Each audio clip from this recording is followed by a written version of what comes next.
Paralysis patients कैसे पाएं अपने हाथों की ताकत वापस।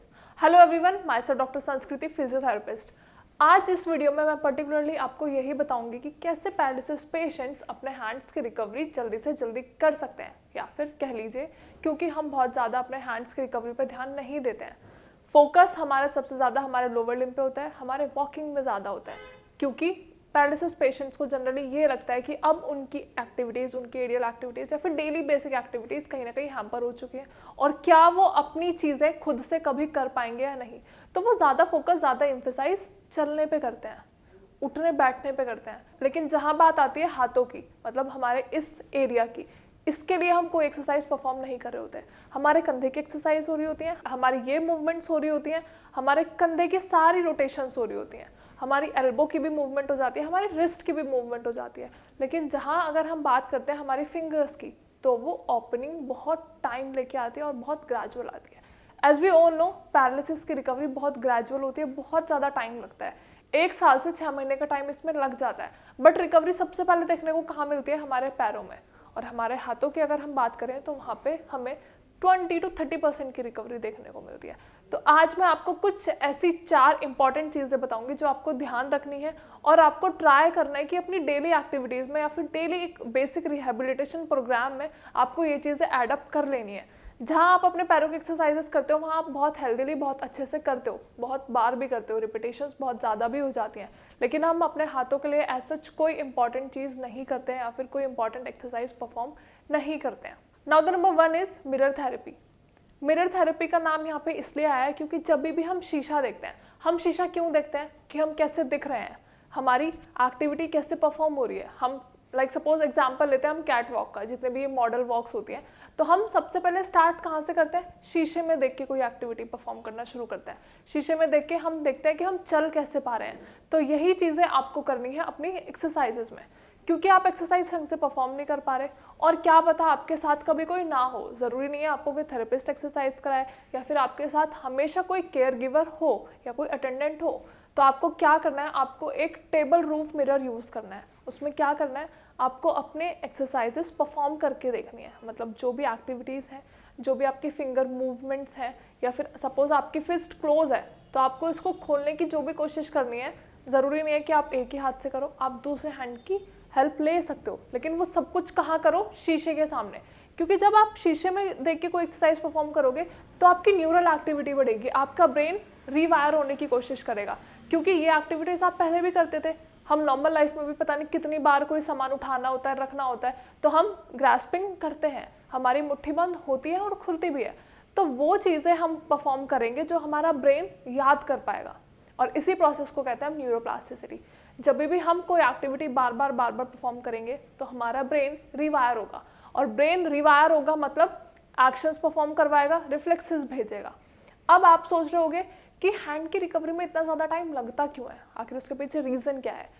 जो भी हमारा ब्रेन का एरिया होता है, जो हमारी मसल एक्टिविटीज़ को और हमारे रिफ्लेक्सेस को कंट्रोल करता है, वो कहीं ना कहीं अफेक्ट हो जाता है। बहुत ज़्यादा उसमें स्ट्रोक का असर हमें देखने को मिलता है, जिसकी वजह से हमारी मसल एक्टिविटीज़ एंड हमारे रिफ्लेक्सेस हैम्पर होते हैं, या फिर आप कह लीजिए एकदम ख़त्म ही हो जाते हैं। तो जो सेल्स हमारे डैमेज हो चुके हैं, हम उन्हें वापस से तो रीजनरेट नहीं कर सकते, लेकिन जो आसपास की सेल्स हैं, जो हमारा ब्रेन एक्टिव है, तो हम उससे इतनी ज़्यादा फंक्शनिंग ले सकते हैं कि एट द एंड वो वापस से अपनी नॉर्मल एक्टिविटीज़ परफॉर्म करना शुरू कर देता है, लेकिन धीरे धीरे।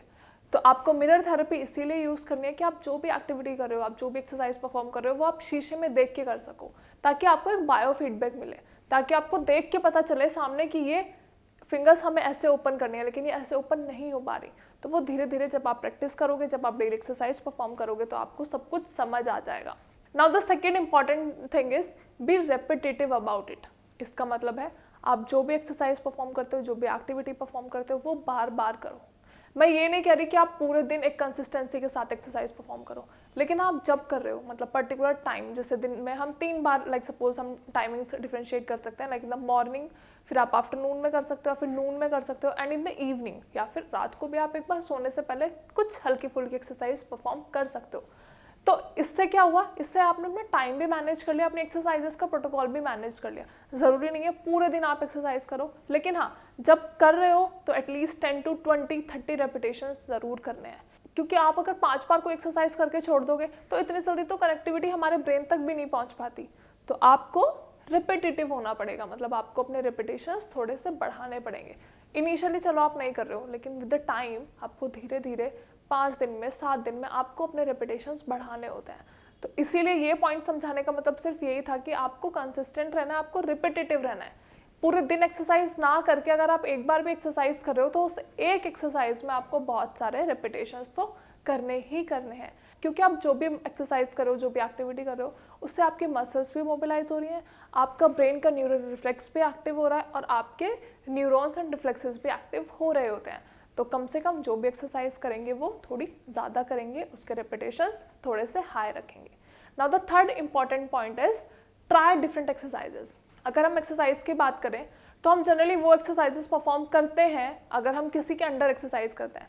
लाइक सपोज फिजियोथेरेपिस्ट आपको एक्सरसाइज करा रहे हैं या फिर आपके केयर टेकर्स आपको एक्सरसाइज करा रहे हैं, तो जनरली हम वो एक्सरसाइजेस करते हैं जिनका बाद में कोई रोल नहीं होता हमारी लाइफ में, लेकिन हम कोशिश ये करेंगे कि हम फंक्शनल एक्सरसाइजेस करें, मतलब जिनकी एक्टिविटीज, जो एक्सरसाइजेस हम पहले भी करते थे। लाइक सपोज आपको कंधा उठाना है तो आप कंधा ऐसे ही नहीं उठाओगे, आप हेयर कॉम्ब करना शुरू करो।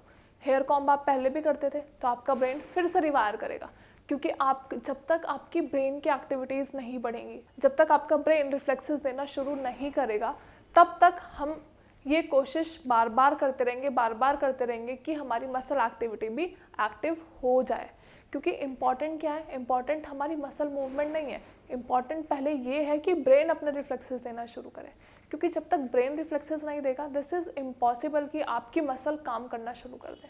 तो अल्टीमेटली हमारा जो गोल है, जो हमारी रीच है, वो क्या है, हमें अपने ब्रेन को एक्टिव करना है। तो इसीलिए आपको डिफरेंट एक्सरसाइजेस परफॉर्म करनी है और डिफरेंट एक्सरसाइजेस को रिपीटेटिव परफॉर्म करना है। ये नहीं कि आपने आज एक एक्सरसाइज की कल इसको छोड़ दिया, लेकिन एक्सरसाइजेस वो करो जिनका आपकी डेली एक्टिविटी में रोल हो। जैसे मुट्ठी बंद करना और खोलना, आपको लाइक सपोज अपने चाय का कप लेना है तो उसके लिए भी तो आप फिंगर्स खोल के बंद करोगे ना, क्योंकि ग्रैब्स करना है।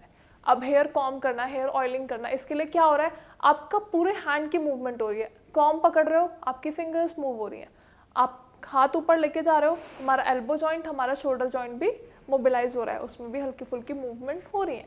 तो आपको ये सब ध्यान रखना है, आराम से करना है, क्योंकि पैरालिसिस की रिकवरी में बहुत टाइम लगता है, ये बहुत ग्रेजुअल प्रोसेस है। तो आप किसी भी चीज़ की जल्दी नहीं करेंगे, कोई भी एक्सरसाइज जल्दी जल्दी परफॉर्म नहीं करेंगे, या फिर आप कोई भी एक्सरसाइज पैसिवली नहीं करोगे कि मतलब आपके थेरेपिस्ट आए हैं और वो आपको एक्सरसाइज परफॉर्म करवा के चले गए। इसमें क्या हुआ, इसमें तो थेरेपिस्ट की एक्सरसाइज हुई, आपने तो कुछ किया ही नहीं। तो गोल ये रखना है कि जितना ज़्यादा से ज़्यादा आप पार्टिसिपेट कर पाओ अपनी एक्सरसाइज में, वो आपको करना है। सारी एक्सरसाइजेस, सारी मूवमेंट्स एक्टिव होनी चाहिए। Now the fourth important and the last important point is don't be discouraged. अब मैंने ये क्यों कहा, ये मैंने इसलिए कहा क्योंकि जनरली पैरालिसिस के पेशेंट्स अपने आप को फैमिली के ऊपर बोझ समझना शुरू कर देते हैं। उनको ऐसा लगता है कि अब हम पता नहीं अपनी एक्टिविटीज़ कभी परफॉर्म कर पाएंगे या नहीं। तो आपको डीमोटिवेट नहीं होना है, आपको कंसिस्टेंसी के साथ, आपको ब्रेक के साथ, आपको रेस्ट के साथ अपनी एक्सरसाइजेस परफॉर्म करनी है। बट द थिंग इज आपको रिपीटेटिव होना पड़ेगा। आप रिजल्ट्स आपको श्योरली देखने को मिलेंगे, आपकी रिकवरी हो रही होती है, लेकिन वो बहुत स्लो होती है, वो बहुत ग्रेजुअल होती है। तो आपको उसके पीछे भागना नहीं है। आप एक ही दिन में या फिर 2 ही दिन में सारी एक्सरसाइजेस परफॉर्म करके रिकवरी नहीं ले सकते हो।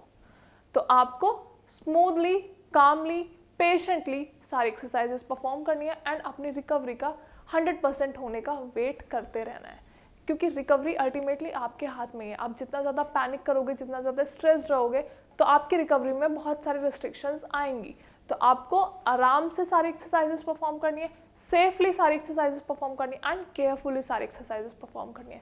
क्योंकि जब तक आप खुद से इनिशिएटिव नहीं लोगे, आपके थेरेपिस्ट, आपके केयर गिवर्स, आपके अटेंडेंट आपको आएंगे, एक्सरसाइजेस करवा देंगे, लेकिन उसका कोई बेनिफिट नहीं होगा। तो जब तक आपका ब्रेन खुद से रिवायर नहीं करेगा, जब तक आपको अंदर से ऐसा फील नहीं होगा कि इस टाइम तो मुझे एक्सरसाइज खुद से करनी है, तब तक रिकवरी पॉसिबल नहीं है। हमने एक्सरसाइजेस की बात कर ली, जो जो इंपॉर्टेंट पॉइंट्स मैंने आपको वीडियो में बताया है, जो इंपॉर्टेंट है आपकी हैंड की रिकवरी के लिए, वो सब हमने अपनी वीडियो में डिस्कस किया। लेकिन इसके अलावा, एक्सरसाइजेस परफॉर्म करने के अलावा, अपनी हैंड की स्पास्टिसिटी कम करने के अलावा, हमें ज़रूरत होती है मेडिकेशंस की। तो मेडिकेशंस के लिए गो फॉर श्रेयास आयुर्वेदिक, क्योंकि आयुर्वेदिक मेडिसिन के बेस्ट रिजल्ट्स रहे हैं हमारे पैरालिसिस पेशेंट्स में। क्योंकि जितनी भी रिकवरी होनी होती है वो अर्ली 6 मंथ्स में हो जाती है, लेकिन 6 मंथ्स के बाद एक ब्रेक लग जाता है। उस ब्रेक को वापस से बूस्ट अप करने के लिए, वापस से हमारे ब्रेन को एक्टिव करने के लिए हमें ज़रूरत पड़ती है दवाइयों की।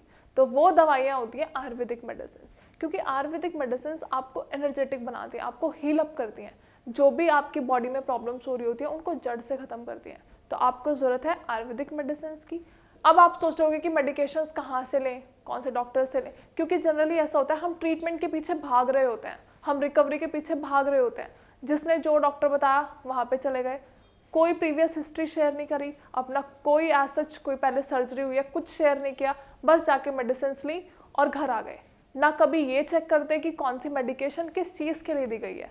तो आपको करना क्या है, आपको कॉन्टैक्ट करना है हमारे श्रेयास के डॉक्टर्स को।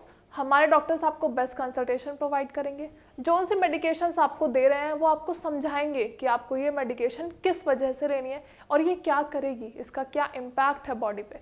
तो आपको करना क्या है, नीचे दिए गए नंबर पे कॉल करनी है, हमारे डॉक्टर्स के साथ अपनी रिपोर्ट शेयर करनी है, ताकि वो आपको बेस्ट ट्रीटमेंट दे सके और आपकी रिकवरी जल्दी से जल्दी ठीक हो सके।